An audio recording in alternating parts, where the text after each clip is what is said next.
All right, 2012 Chevy Traverse, and we're going to be changing out these license plate covers. This one was actually busted. It was missing the black plastic housing on the outside.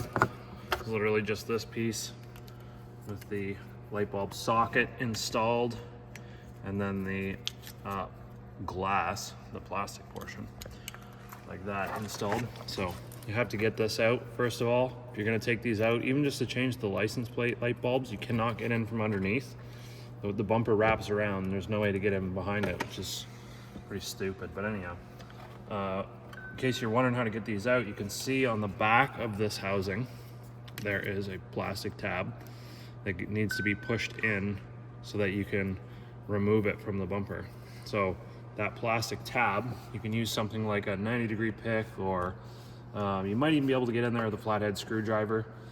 I've got this little seal removal tool, but just basically you're gonna slip in through here and push this way and then out, and then yeah, this thing comes out. Go ahead and I got my new lens, put a new bulb in there. What type of bulb? This is a clear 194 license plate light bulb, and go ahead and install this. I guess there's a couple different orientations. Just like that, nice and snug. Make sure this other one's okay, it's not broken, that's good. And that's how you change those. Thanks for watching.